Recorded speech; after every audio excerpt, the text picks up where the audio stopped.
This time around, Xiaomi's gone for a longer box for their Civi. It's kinda similar to what we got with the 15S Pro, though that was silver and this is white. Anyways, I bought the 12-256 variant, which is the base. I'm kinda glad to see 256GB starting to be the base option for a lot of phones, even mid-ranges these days. Once you open up the box, there's this white insert which houses a SIM tool, a quick start guide and a transparent hard case. The compartment to the bottom, here's where you find a USB Type-A to Type-C cable and the 67-watt charger. Let's now get to the phone itself. This is Xiaomi's Civi 5 Pro. Now last year's Civi 4 Pro went global as the Xiaomi 14 Civi, so logically this one, it should be going global as the Xiaomi 15 Civi. Now before we take a closer look at what Xiaomi is offering, if this is your first time here or in case you just can't remember, my name's Ash, you're watching C4 Tech, and let's get started.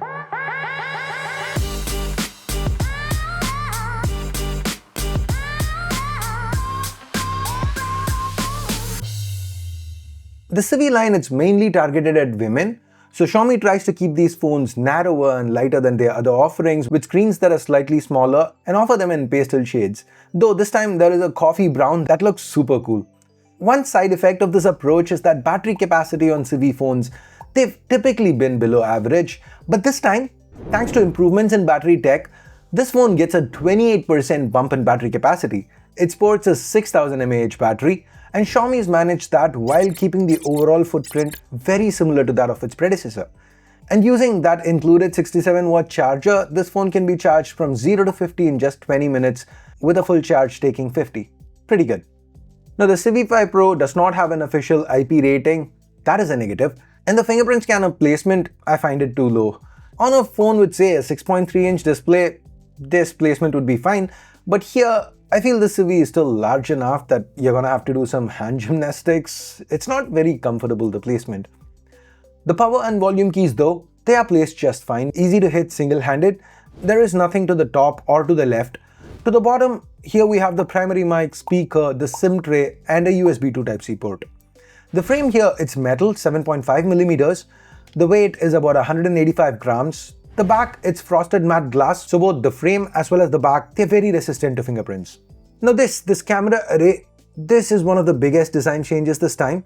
So the flash, if you can see, it's been moved to the side, and there's also the Leica branding. This time the array is pretty layered, and that makes it look slimmer than it actually is. Like see here, we have this metal ring, right? On top of that, there is curved glass that looks nice. And then around each camera lens is its own metal ring and the raised flat glass. So like I said, it's layered. I also like the fact that the array here is color matched to your SKU of choice. I feel that makes the back look a little more comprehensive, elegant. From a functionality perspective, there's ample space to rest your fingers, so you aren't gonna get your finger in the shot, especially when shooting ultrawides. While the back here is flat, the display is not. It actually curves on all four sides.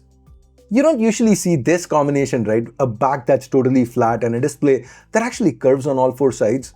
If you can think of any other phone with this combination, leave a comment below that like button. Now guys, I like curved panels. The swipe up gesture, the swipe back gesture, they all feel very natural here. Anyways, this is a 6.55-inch 10+2-bit AMOLED panel. The bezels are very thin and almost symmetric. The resolution is 1.5K, refresh rate 120Hz. Xiaomi claims 3200 nits for HDR. In my testing, it got bright enough to be usable outdoors without any issues. Under low light, there's 2160Hz high-frequency PWM dimming in case you are sensitive to OLED flicker. And with that, let's get to what's actually on top of this display, this pill-shaped cutout. And I don't really like this pill-shaped cutout because it doesn't really do much. I mean, this time they aren't even offering dual selfie cameras. So bro, what are they offering? If that's your question, my answer is, I don't know. Xiaomi's site doesn't say anything about it. Every Chinese video I've seen doesn't offer any information about it either. GSM Arena just calls it a single camera. So honest answer, I do not know. I thought maybe it's a depth sensor, but when I cover it up and shoot portraits, they seem no different from when I shoot them normally. So I don't know. And if you like hearing an honest I don't know or two from time to time, go ahead, hit that subscribe button or leave a comment. If you feel that's too much work, maybe give this video a thumbs up. Go ahead to it, I'll wait. Anyways, coming back, the selfie camera, at least the one I know of, that's been upgraded this time, and frankly, It's one of the better selfie cameras I've come across recently. Images turned out detailed, with accurate skin tones more often than not. Since this is a larger 50 megapixel sensor, even under low light, the selfies turned out good with minimal noise. It's pretty wide too. 0.8x should be great for group selfies. With video, Xiaomi's teleprompter functionality is quite nice, and the fact that you can shoot 4K 60 and there is autofocus means you can use it for vlogs, right? But Xiaomi's typical EIS jitter is present, and that kinda ruins the experience for me. Even with the rear camera, you can shoot up to 4K 60, and while the quality is fine, there's very noticeable EIS jitter. Talking about the rear camera, we get a similar setup to the last time. The telephoto is the only one that's been upgraded this year. It's the same one you find on the Xiaomi 15, so it's pretty high quality, and given it's got that floating lens, it lets you shoot telephoto macro. The 12 megapixel ultra-wide though, this doesn't have autofocus, so you can't shoot macros with that. That said, actual ultra-wide images were mostly fine, though not perfectly color matched. Now the primary Light Fusion 800, we've seen this one before. It's a competent sensor, and it's paired with an f1.6 lens with OIS, so there's a lot of light let in, meaning even under low light the performance is more than acceptable. Though that said, the processing, the highlight control, I think they could have done a little better. Now, I do like Xiaomi's new camera interface. The swipe up and down for options is pretty cool. We get the Leica profiles obviously, and Xiaomi this time they've even added some AI functionality. So you're supposed to be able to switch backgrounds and even change expressions after the shots are taken.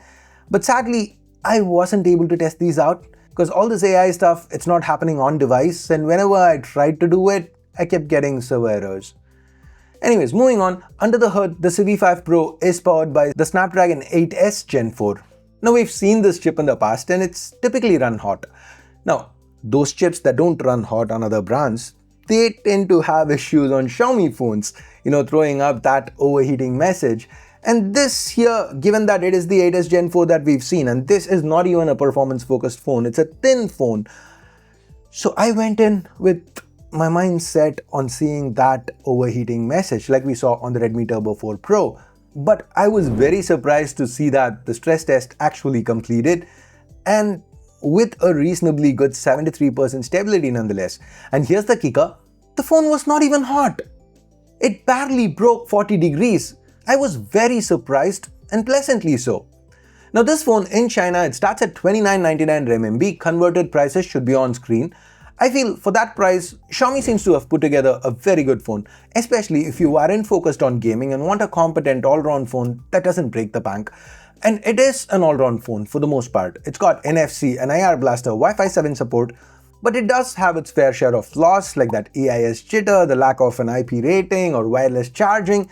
That said, I do feel that the pros far outweigh the cons, and if this goes global as the Xiaomi 15 Civi, it might be one to consider if you are looking for a relatively compact all-round phone. So that is my take on the Civi 5 Pro or the Xiaomi 15 Civi if it goes global. So what do you think about this phone? Leave a comment below that like button. And I guess that's it. Thanks for watching. Ash out.